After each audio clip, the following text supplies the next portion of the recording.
Captain Marcus Chen stood on the bridge of his ship, staring at the strange world below. Zephyria looked like a giant crystal floating in space. The entire planet sparkled with blue and purple light. He had seen many alien worlds in his 15 years of military service, but nothing like this. "Captain, we're getting a message from the surface," said Lieutenant Torres, his communications officer. "It's different.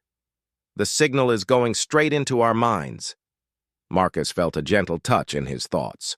Words formed without sound. "Welcome, humans of Earth. I am Advisor Keelarn of the Zephyrian Empire. We have been waiting for you." The voice in his head felt tired and sad. Marcus had learned to trust his instincts during the frontier wars. Something was very wrong here. "Prepare the shuttle," Marcus ordered. "Small team only. Torres, Dr. Kim, and Sergeant Williams. Full diplomatic gear." As their shuttle descended through Zephyria's atmosphere, Marcus saw cities made entirely of crystal. Tall spires reached toward the sky, glowing with inner light. But many of the lights were dim or completely dark. The cities looked empty. They landed near the largest structure, a palace that rose like a mountain of pure diamond.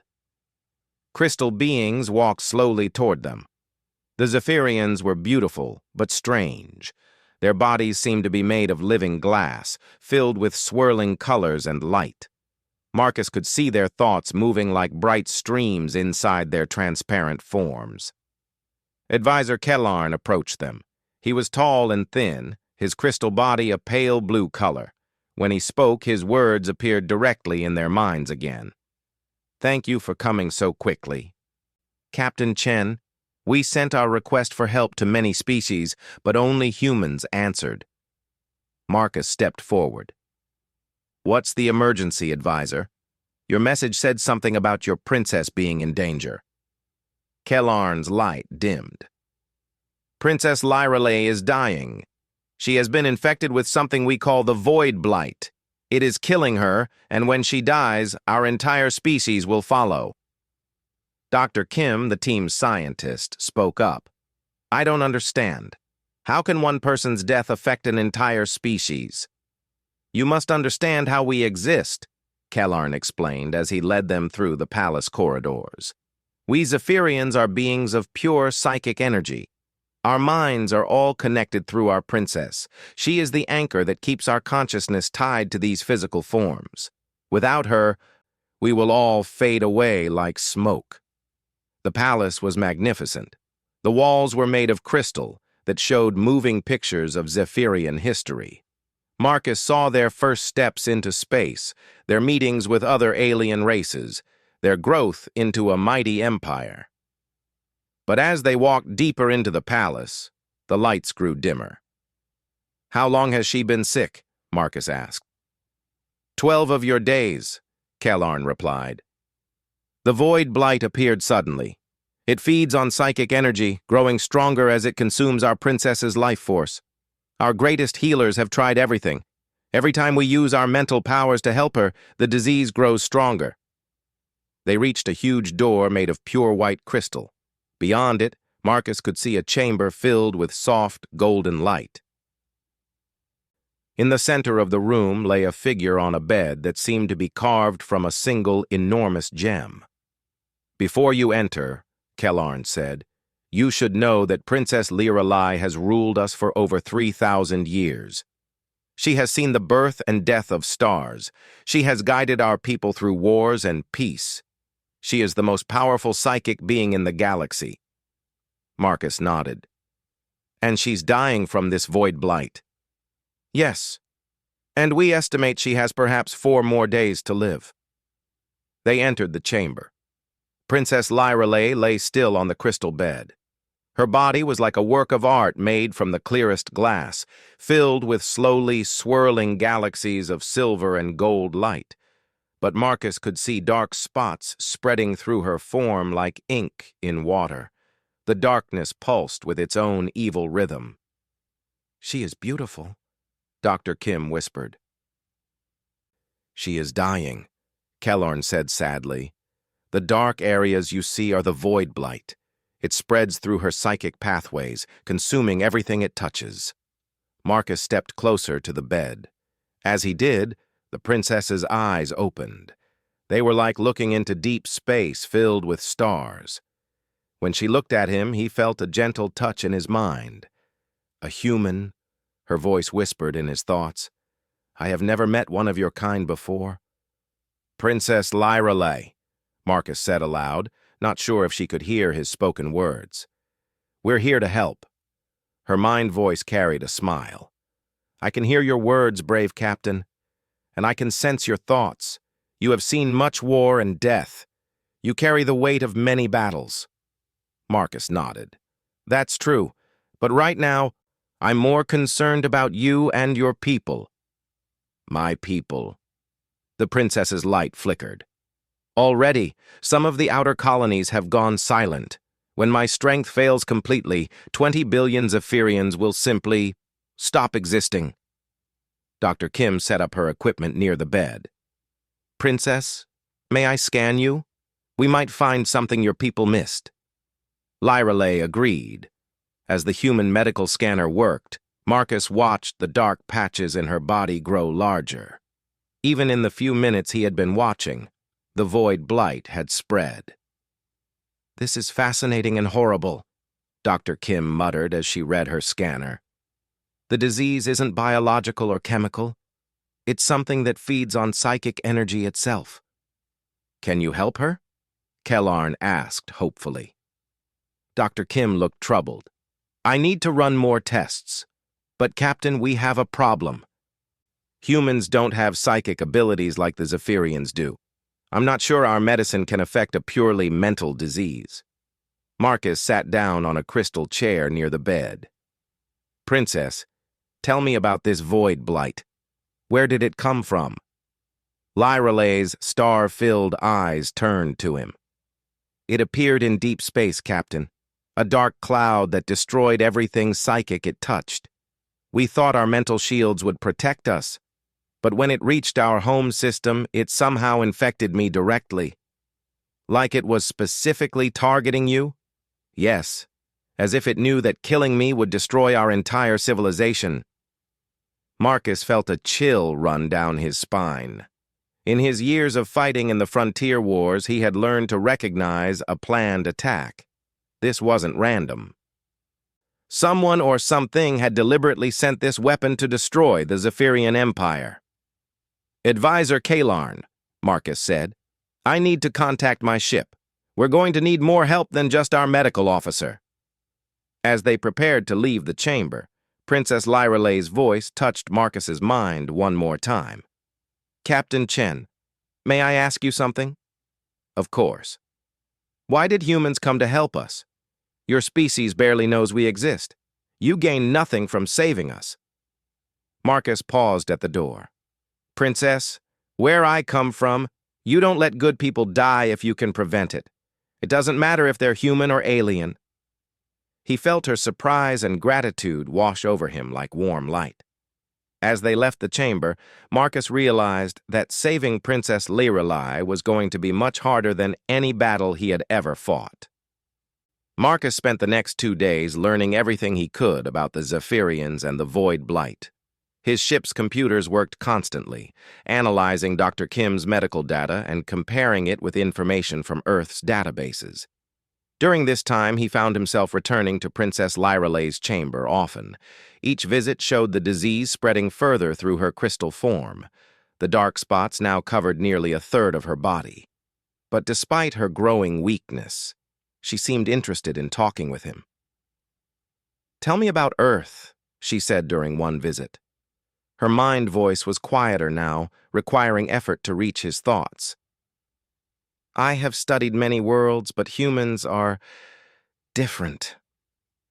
Marcus sat in his usual crystal chair beside her bed. Different how? Most intelligent species develop psychic abilities as they grow advanced. They learn to live for thousands of years, like my people do. They become powerful and wise. She paused, her starlight eyes studying him. But humans remain short-lived and fragile, yet you spread across the galaxy faster than anyone else. Maybe because we know our time is limited, Marcus replied. We can't waste centuries thinking about what to do. We have to act quickly. Is that why you came here? Because you couldn't waste time deciding whether to help us? Marcus smiled. Partly. But also because it was the right thing to do. Lyrelai was quiet for a moment. In my 3,000 years of life, I have seen many species make decisions based on gain or loss, fear or anger. I have rarely seen anyone choose to help strangers simply because it was right. Over their talks, Marcus learned more about Zephyrian society. They were an ancient people who had mastered space travel before humans had discovered fire. Their psychic abilities let them communicate instantly across vast distances and manipulate matter with their thoughts. They had never known war among themselves because they could share thoughts and emotions directly. It sounds peaceful, Marcus said, but also limited. Sometimes conflict teaches you things that peace cannot. What do you mean? Humans have always fought, against nature, against each other, against impossible odds. We learned to be stubborn. We learned that sometimes you have to sacrifice everything for something important. Lyrelai's light flickered with interest. Your species is feared throughout the galaxy, Captain. Do you know why? Marcus shook his head. Because you never surrender. Other races will negotiate when they face certain defeat. They will retreat and regroup. But humans... She paused. Humans will fight until they are completely destroyed rather than give up something they believe in. Is that a good thing or a bad thing? I think, Lyrelai said softly, that depends on what you choose to fight for. Dr. Kim interrupted their conversation by entering the chamber quickly. She looked excited but worried. Captain, I think I've found something important. Marcus stood up. What is it? The void blight isn't really a disease. It's more like a cosmic parasite. It feeds on psychic energy and grows stronger the more mental power it consumes. Dr. Kim activated her portable display, showing complex diagrams. But I found something interesting in our medical databases from the Frontier Wars. Go on. Do you remember the Psi-Core experiments? The military tried to create human psychics for warfare. Marcus nodded grimly. They failed. Humans don't have the brain structure for psychic abilities. Exactly. But they did discover something else. Human brains generate what they called null fields, areas where psychic energy can't exist.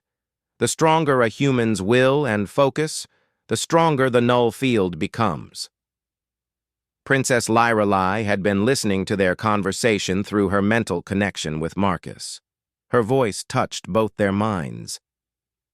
Dr. Kim, are you suggesting that humans are naturally immune to psychic attacks? More than immune, Dr. Kim replied.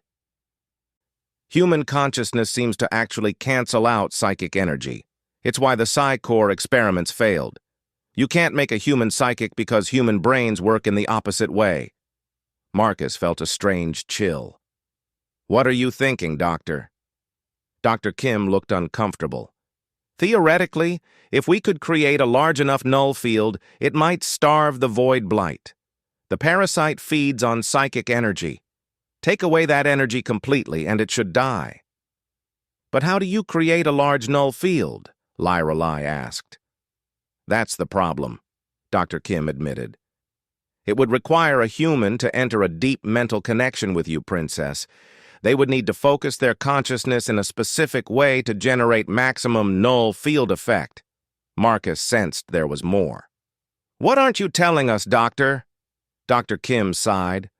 The process would require the human to burn out their neural pathways completely. It's not just death, Captain. The person's consciousness would be completely erased. They wouldn't just die. They would stop existing on every possible level. The chamber fell silent except for the soft humming of the crystal walls. Marcus stared at the display showing the Void Blight's continued spread through Lyrale's body. "How long do we have?" he asked finally. "At the current rate of infection, Princess Lyrale has perhaps 36 hours, Dr. Kim replied. "After that, the disease will reach her primary psychic centers.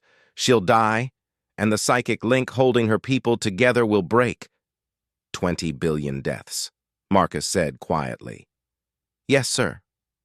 Princess Lyrale's mind voice was barely a whisper now. "Captain, I cannot ask anyone to make such a sacrifice for me. To cease existing entirely, it is beyond death. It is complete obliteration." Marcus walked over to the crystal window that showed the darkening cities of Zephyria. More lights were going out as the princess weakened. In the distance, he could see Zephyrian ships trying to evacuate their people, but there was nowhere to go. Without their princess to anchor their consciousness, they would fade away no matter where they fled. "Doctor, how certain are you that this null field approach would work?" "About 70% certain. The theory is solid, but we've never tested it on anything like the Void Blight." Marcus turned back to Princess Lyrale. Even in her weakened state, she was trying to maintain the psychic link that kept her people alive. He could see the strain in the dim flicker of her inner light. "Princess, in your 3,000 years, have you ever seen humans in combat?" "I have heard stories. Why do you ask?" "Because humans have a saying, some things are worth dying for, but what we really mean is that some things are worth never having lived for." Lyrale's starlight eyes widened. "Captain, you cannot be considering this." "I'm not considering anything yet," Marcus replied. "But I need to understand all our options. Doctor, how would this process work exactly?" Dr. Kim pulled up more technical diagrams. "The human would need to enter a direct psychic link with Princess Lyrale using the Zephyrian mental amplification equipment. Once connected, they would need to focus their consciousness into a specific pattern that generates maximum null field energy. And then, the null field would spread through the psychic link directly to the source of the Void Blight. The parasite would be cut off from its food source and should die within seconds, but the mental effort required would completely burn out the human's brain. Every neural pathway, every thought, every memory would be erased." Marcus nodded slowly. "How long would the process take?" "Maybe 5 minutes for full effect." 5 minutes to save 20 billion lives," Marcus mused. Princess Lyrale struggled to sit up on her crystal bed. "Captain Chen, I forbid this. I have lived for 3 millennia. I am ready to die.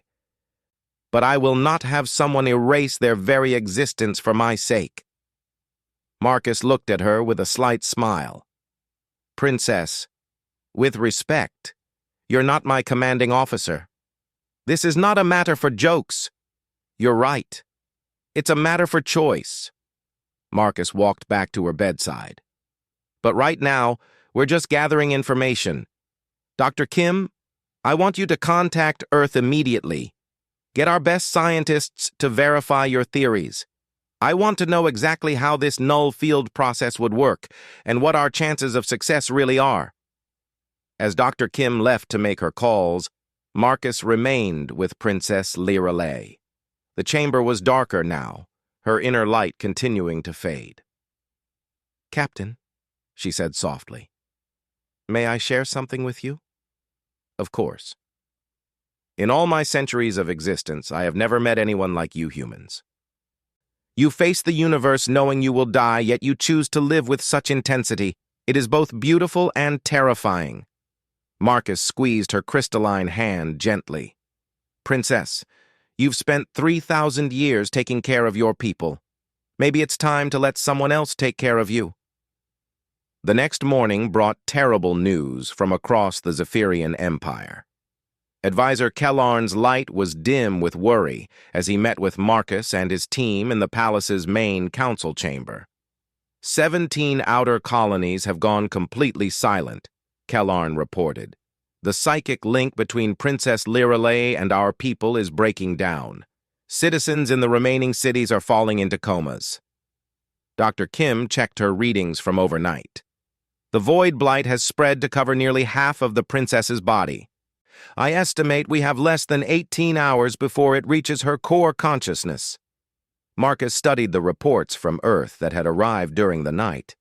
Dr. Sarah Kim, humanity's leading expert on alien psychology, had confirmed his team's theories. The null field approach could work, but the cost remained the same: complete neural obliteration for whoever attempted it. "There has to be another way," Princess Lyrelay said weakly. She had insisted on being moved to the council chamber despite her condition. Her crystal form now showed large dark areas where the void blight continued its consumption. "I will not allow someone to sacrifice their very existence for me." "Your Majesty," said Kellarn gently, "if you die, our entire civilization dies with you." "One life against 20 billion. It's not just one life." Lyraly's mental voice carried pain and frustration.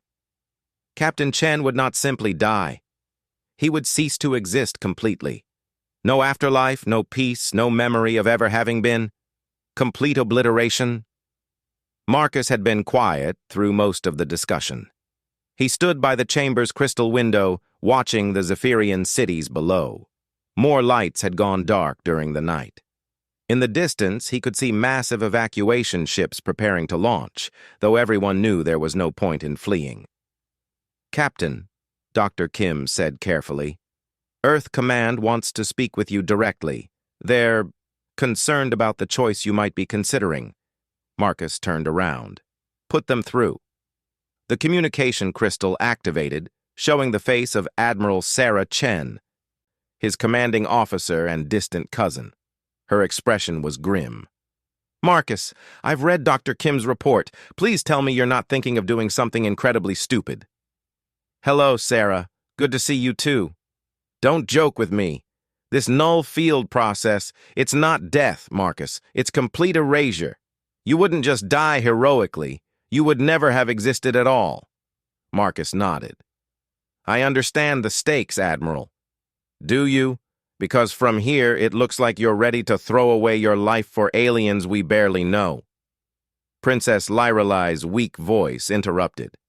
"Admiral Chen, your captain is a remarkable man, but I agree with you completely. I will not permit this sacrifice." Admiral Chen looked surprised to hear from the princess directly. "Your Majesty, with respect, this isn't about permission. It's about the survival of your species versus the obliteration of one of my best officers." "Then we agree," Lyrelay replied.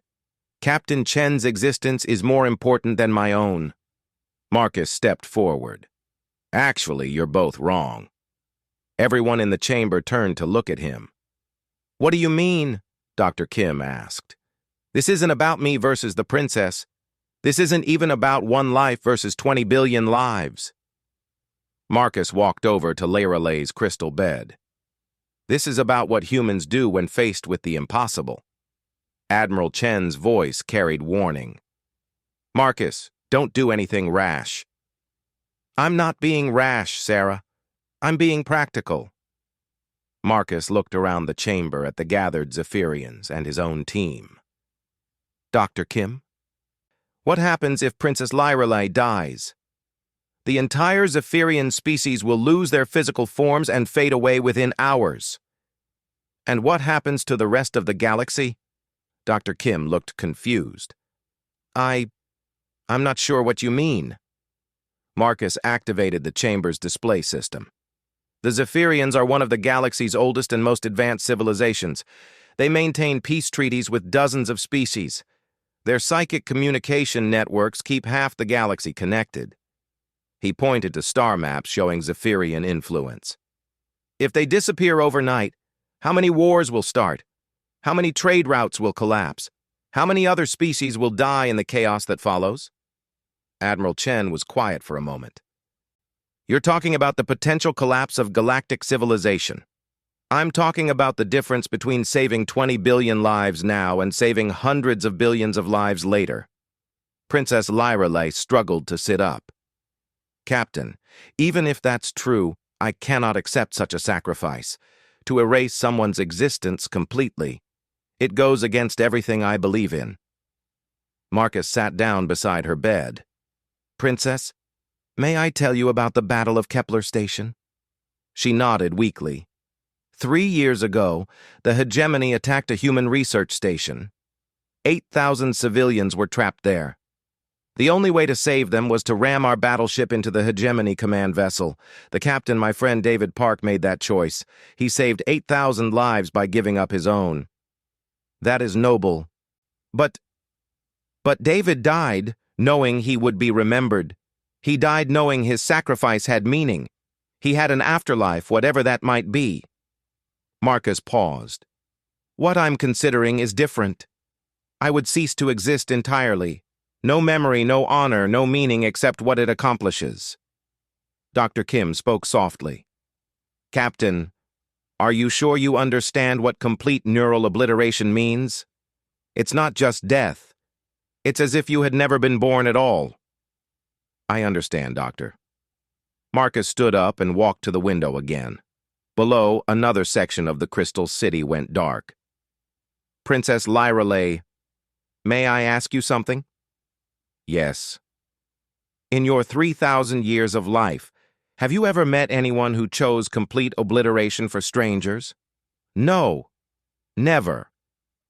Then maybe it's time you did. The chamber erupted in voices, both mental and spoken. Admiral Chen was shouting through the communication system. Advisor Kellarn was trying to speak. Dr. Kim was frantically checking her medical readings. But Princess Lyrelay's mind voice cut through all the noise. Everyone, please be quiet. Silence fell over the chamber. The princess's starlight eyes focused on Marcus with intense concentration. Captain Chen, approach my bed. Marcus walked over and knelt beside her. Lyrelay placed one crystalline hand on his forehead. He felt her consciousness touch his mind more deeply than ever before. For a moment, he experienced life through her perspective. He felt the weight of 3,000 years of memories, the responsibility for billions of lives, the deep wisdom that came from watching stars be born and die. But he also felt her growing weakness, the darkness spreading through her being and her desperate love for her people. Then she experienced his memories, his childhood on Earth, his military training, the friends he had lost in wars, the decisions that had shaped him into who he was. She felt his human perspective, the knowledge that life was short and precious, that every choice mattered because there might not be time for another chance. When she withdrew from his mind, both of them had tears in their eyes. You would really do this, she whispered. You would erase yourself from existence for people you barely know. Marcus nodded. Princess, my species has a saying, some things are worth dying for. But what you've taught me is that some things are worth never having existed for. Lyrelay was quiet for a long moment. Then she turned to the communication crystal showing Admiral Chen. Admiral, your captain is the most remarkable human I have ever encountered. He embodies everything noble about your species. That's exactly why I can't lose him, Your Majesty. Admiral, Marcus interrupted, you're not losing me. You never had me. If I do this, it will be as if I was never born. You won't remember me because there will be nothing to remember. Admiral Chen's face showed deep pain. Marcus, please, there has to be another way. If there was, Dr. Kim would have found it. Marcus looked around the chamber one more time. I need everyone to understand something. This isn't a sacrifice. A sacrifice implies giving up something you have. What I'm considering is choosing to never have had anything at all. Princess Lyrelay's voice was barely audible. And you would make that choice willingly? Marcus smiled at her. Princess, humans have always done impossible things. Maybe it's time we did something truly impossible. Outside the chamber windows, more lights went out across the crystal cities of Zephyria. Time was running out, and Marcus knew that soon he would have to make the most important choice of his existence, or his non-existence. Time had almost run out. Princess Lyrelay lay in her crystal chamber, more than 3/4 of her body now consumed by the spreading darkness of the void blight. Her inner light flickered weakly, like a candle flame in a strong wind. Across the Empire, entire star systems had gone silent as their populations fell into the deep sleep that preceded death. Marcus stood in the preparation chamber, putting on the neural interface equipment that Dr. Kim had modified for the null field process. The device looked like a crown made of crystal and metal, with thin wires that would connect directly to his brain. "Captain, please reconsider," Dr. Kim said as she made final adjustments to the equipment. Her hands were shaking. "We still have a few hours. Maybe we can find another way." "Doctor, we both know there is no other way." Marcus checked his gear one last time. "Besides, you said it yourself. The process will only take 5 minutes. 5 minutes to save 20 billion lives. 5 minutes to erase yourself from existence," she replied sadly. "Marcus, when this is over, I won't even remember you existed. None of us will. It will be as if Captain Marcus Chen was never born." Marcus paused in his preparations. "That's probably for the best, Doctor. It will hurt less that way." Admiral Chen's voice came through the communication system one last time. "Marcus, I'm ordering you to stand down. That's a direct command from Earth Command." Marcus looked at the crystal displaying his commanding officer's worried face. "Sarah, with respect, you can't order me not to exist. Besides, if this works, you'll never remember giving that order anyway." "Marcus," Admiral Chen's voice broke slightly, "you're like a brother to me. How can you just throw away everything you are?" "I'm not throwing it away, Sarah. I'm spending it on something worthwhile." Marcus adjusted the neural crown on his head. "Tell me something. If someone asked you to describe the perfect human officer, what would you say?" Admiral Chen wiped her eyes. "Someone brave, loyal, willing to sacrifice for others. Someone who would give everything for strangers, even if no one would ever remember the gift." She nodded, unable to speak. "Then you'll know I existed, Sarah. You just won't know my name." In the main chamber, Princess Lyrelay waited on her crystal bed, now connected to the massive psychic amplification array that filled the room. The Zephyrian technology would allow a human consciousness to merge temporarily with her own, creating the conditions needed for the null field process. Advisor Kellarn stood nearby, his own light dim with exhaustion from trying to maintain connections with the surviving colonies. "Your Majesty, the Outer Rim territories report complete psychic silence. We estimate less than 6 hours remain before total systemic collapse." Lyrelay's starlight eyes never left the doorway where Marcus would appear. "Advisor, in all our history, have we ever encountered a species like the humans?" "No, Your Majesty. Most races become more cautious as they grow advanced. They develop longer lifespans and become reluctant to take risks. But humans..." He paused. "Humans seem to become more willing to sacrifice as they grow stronger." "It's because they know they're going to die anyway," Lyrelay said softly. "They see death as inevitable, so they can face complete obliteration with courage." Marcus entered the chamber, wearing the neural interface crown. Behind him came Dr. Kim, Sergeant Williams, and Lieutenant Torres, his entire team come to witness what might be their captain's final moments. "Princess," Marcus said as he approached her bed, "are you ready for this?" Lyrelay struggled to focus her weakening consciousness. "Captain, before we begin, I want you to understand something. When our minds connect through the psychic amplifier, you will experience my memories. 3,000 years of life, knowledge, and wisdom will flow through your consciousness in the final moments.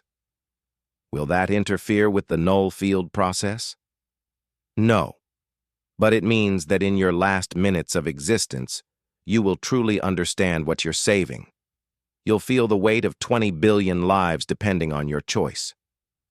Marcus sat down on the crystal chair that had been positioned next to the amplification array. Princess, I already understand what I'm saving. That's why I'm here. Dr. Kim made final connections between Marcus's neural crown and the Zephyrian equipment. Captain, once I activate this system, the process becomes irreversible. Your brain will begin generating null field energy immediately.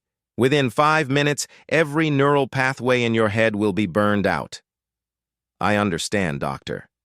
Sir, Lieutenant Torres spoke up. It's been an honor serving under your command. Sergeant Williams nodded. Best captain I ever had, sir. Marcus smiled at his team. Take care of each other. And remember, humans don't give up. He lay back in the crystal chair and closed his eyes.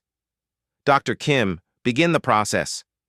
Neural interface activated, Dr. Kim announced, her voice tight with emotion. Psychic amplifier coming online.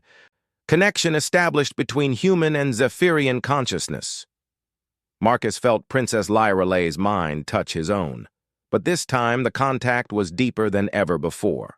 Her memories began flowing into his consciousness like a vast river of experience.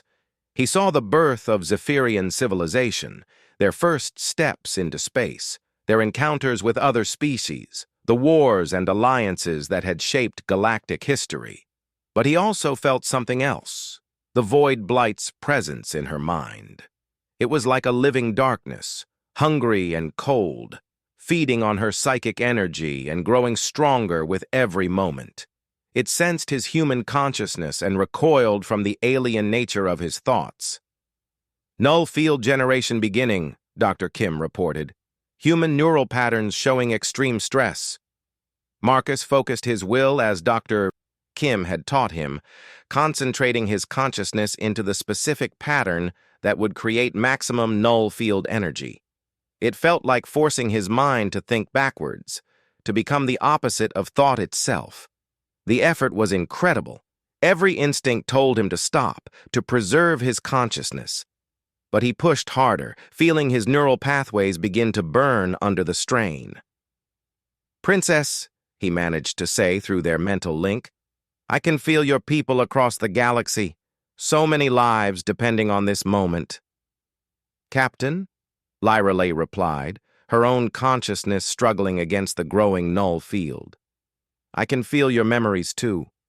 Your childhood, your family, your friends who died in war, everything you're giving up for us. The null field expanded, spreading through the psychic link directly toward the source of the Void Blight. Marcus felt the parasite's shock as it encountered something completely alien to its nature, a consciousness that actively canceled psychic energy instead of generating it. It's working, Dr. Kim shouted. The Void Blight is retreating from the null field, but Captain, your neural readings are approaching critical levels. Marcus could feel his memories starting to fade. His childhood home, his parents' faces, his first day at the military academy, all of it beginning to dissolve as his neural pathways burned out. But he held on to one thing, his purpose in this moment. Princess, he said, though speaking was becoming difficult, take care of your people, and remember, humans keep their promises. The null field reached the heart of the Void Blight. The parasite, cut off from all psychic energy, began to die. Marcus could feel it screaming silently as it dissolved into nothingness. The dark spots throughout Lyralay's crystal form started to clear, the infection burning away like frost touched by sunlight. Null field at maximum intensity, Dr. Kim reported. The Void Blight is being destroyed. But Captain, I'm reading complete neural cascade failure. You have maybe 30 seconds left. Marcus felt his sense of self beginning to unravel. His name, his identity, his entire existence was dissolving into nothing. But in those final moments, connected to Princess Lyralay's consciousness, he experienced something beautiful beyond description. He felt the moment when 20 billion Zephyrians across the galaxy suddenly stirred from their deathly sleep. He felt their joy and relief as their psychic connection to their princess was restored. He felt the light returning to crystal cities throughout the Empire. "Princess," Marcus whispered with his last coherent thought. It was worth it. All of it was worth it. "Captain Chen," Lyra Lee replied, but she was speaking to emptiness. The human consciousness that had been Marcus Chen was gone, completely erased from existence. The neural crown fell silent, its readings showing nothing but blank neural static. Dr. Kim checked her instruments with tears streaming down her face. "It's done. The void blight is destroyed. Princess Lyra Lee's psychic matrix is clear, and Captain Marcus Chen—" She paused, struggling with the words. "Captain Marcus Chen no longer exists." In her crystal bed, Princess Lyra Lee wept for the first time in 1,000 years. Not because she was sad, but because a human warrior had shown her what true heroism looked like. He had chosen to never have existed rather than let her people die. And across 20 billion worlds, the Zephyrians lived because a man they would never know had given everything he was and ever could be. Princess Lyra Lee stood in her palace chamber, her crystal form now clear and bright with renewed life. The void blight was gone, completely destroyed by the null field that had cost a human warrior his very existence. Around her, Advisor Kellarn and the other Zephyrians worked to restore contact with their colonies across the galaxy. "Your Majesty," Kellarn reported, "all star systems are responding. The psychic network is functioning normally. Our people are awakening from the death sleep." Lyra Lee nodded, but her attention was focused on the small group of humans who remained in her chamber. Dr. Kim stood by the neural amplification equipment, checking her readings again and again. Lieutenant Torres and Sergeant Williams looked confused and lost. "Doctor," Lyra Lee said gently, "you seem troubled. Is there something wrong with your equipment?" Dr. Kim looked up with red, swollen eyes. I don't understand, Your Majesty. My readings show that someone used this neural interface recently. Someone underwent complete neural obliteration to create the null field that saved you. But I can't remember who it was." "What do you mean?" "There should be 4 people in my team," Dr. Kim said slowly. "But I can only remember 3 of us arriving here, Torres, Williams, and myself. Yet my mission logs show we were led by a captain. I have reports addressed to someone named Captain Chen, but when I try to remember who that person was—" She shook her head in frustration. "Nothing. It's like trying to remember someone who never existed." Lieutenant Torres stepped forward. "Doctor, I have the same problem. I know we had a commanding officer. I remember following orders, respecting someone's leadership. But I can't picture a face or remember a name." Sergeant Williams nodded. "It's strange, sir. I mean, ma'am, I remember feeling loyal to someone, trusting someone's judgment, but when I try to think of who it was, there's just emptiness." Lyra Lee understood what had happened. When Marcus Chen chose to obliterate his consciousness completely, he had erased himself from existence so thoroughly that even memories of him were gone. The humans could sense that someone had been there, but they couldn't remember who. "Dr. Kim," Lyra Lee said carefully, "according to your equipment readings, what kind of person would have been able to generate such a powerful null field?" Dr. Kim studied her instruments. "Someone with incredible mental discipline and strength of will. Someone willing to face complete obliteration for others. The readings suggest this person maintained perfect focus, even while their consciousness was being destroyed." She paused. "Whoever it was, they must have been quite remarkable." "Yes," Lyra Lee agreed softly. "They were."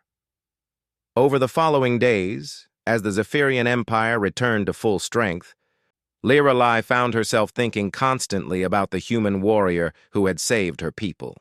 She was the only being in the universe who remembered Marcus Chen, because their minds had been connected during his final moments. She carried his memories now. His childhood, his military service, his friends, his beliefs about duty and sacrifice. But she also carried something else. During their mental connection, Marcus's consciousness had left a permanent mark on her psychic matrix. She now possessed a small but persistent null field within her own mind, a piece of human stubbornness and resilience that would never fade away. A week after the crisis ended, Lyra Lee called a meeting with the highest leaders of the Zephyrian Empire. They gathered in the Great Crystal Hall, representatives of 20 billion souls who had been saved by a sacrifice they couldn't remember. "My people," Lyra Lee began, "we need to discuss something important. Our survival was not an accident or a miracle. We were saved by a member of another species who chose to sacrifice everything for us." The assembled leaders listened as she told them about Marcus Chen, his courage, his choice, the price he had paid. She shared his memories, his thoughts, his final moments when he held the psychic connection between himself and 20 billion Zephyrians. "But Your Majesty," asked one of the advisors, "if this human erased himself from existence so completely that even his own people can't remember him, how can we honor his sacrifice?" Lyra Lee had been thinking about this question for days. "By changing how we interact with humanity and all the younger species. This human showed us something we had forgotten in our 3,000 years of life. That true nobility comes not from power or wisdom, but from what you're willing to give up for others." She stood and walked to the great window that showed the restored crystal cities of Zephyria. "From this day forward, the Zephyrian Empire will establish new protocols for helping species in crisis. We will call them the Chen Protocols, named for a human whose existence we can prove, but whose identity we cannot recall." "What kind of protocols, Your Majesty?" "When any species faces extinction-level threats, we will respond immediately, without question, without asking what we might gain. We will give aid freely as it was given to us." Lyra Lee turned back to the assembly. "And we will teach other advanced species to do the same." Over the following months, news of the Chen protocols spread throughout the galaxy. Other species wanted to understand why the mighty Zephyrian Empire had suddenly begun offering unlimited aid to anyone in need. Lyra Lee told the story again and again, a human warrior who had chosen complete obliteration to save strangers. The story had a profound effect on galactic civilization. Species that had been enemies for centuries began to reconsider their conflicts. The idea that someone could choose non-existence to save others challenged every assumption about survival, power, and the meaning of civilization. Dr. Sarah Kim, meanwhile, had become fascinated by the medical readings from Zephyria. She returned to Earth knowing that her team had somehow been involved in saving the Zephyrian Empire, but unable to remember the specifics. Her reports described a missing commander whose neural patterns suggested extraordinary courage and self-sacrifice. "Admiral Chen," she said during her debriefing at Earth Command, "I know this sounds strange, but I believe we had a fifth team member, someone who led our mission and made the ultimate sacrifice to save the Zephyrians." Admiral Chen studied the reports with a troubled expression. She too felt like something was missing, as if an important person had been erased from her memories. "Doctor, according to your medical readings, this hypothetical person would have undergone complete neural obliteration. They wouldn't just be dead. They would have never existed at all." "Yes, ma'am. But the readings also suggest this person was someone remarkable, someone who faced complete erasure with perfect courage." Admiral Chen was quiet for a moment. "Doctor, what kind of person would make such a choice?" "The best kind of human, Admiral. Someone who embodied everything noble about our species." On Zephyria, Princess Lyra Lee established a memorial in the palace chamber where Marcus had made his sacrifice. It was a simple crystal sculpture that showed a human figure dissolving into light. Below it, written in the languages of 100 species, were the words, "Here stood someone who chose to never have been, so that others could continue to live." Visitors from across the galaxy came to see the memorial. They asked about the human it honored, but Lyreley could only tell them what Marcus had been like, not who he was. His name, his face, his personal history, all of it existed only in her memory now, and even she was beginning to forget the details, but she remembered his final words. It was worth it. All of it was worth it. Years passed.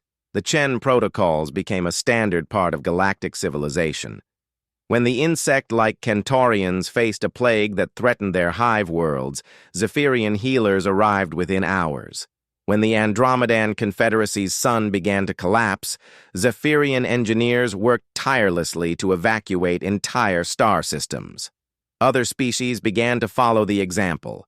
The galaxy became a place where advanced civilizations competed to help rather than conquer, where the measure of a species' greatness was how much they were willing to sacrifice for others.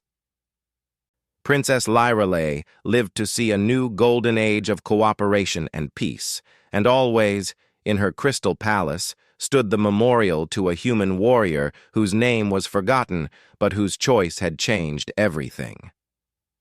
On the anniversary of the crisis, she would stand before the memorial and speak to the figure of dissolving light. "Your people wonder why humans are feared and respected throughout the galaxy," she would say. "Now I understand. It's not because you're the strongest or the smartest. It's because you're the only species that will choose to never have existed rather than let others suffer." The memorial never replied, of course.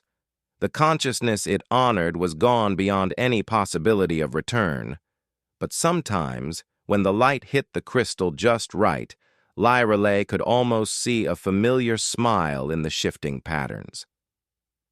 And in that small, null field that Marcus's sacrifice had left within her psychic matrix, she carried a piece of human determination that would never fade. It reminded her every day that some things were indeed worth dying for, and that the very best things were worth never having lived for. The galaxy had been changed by a man whose existence had been erased, and perhaps that was the most human thing of all,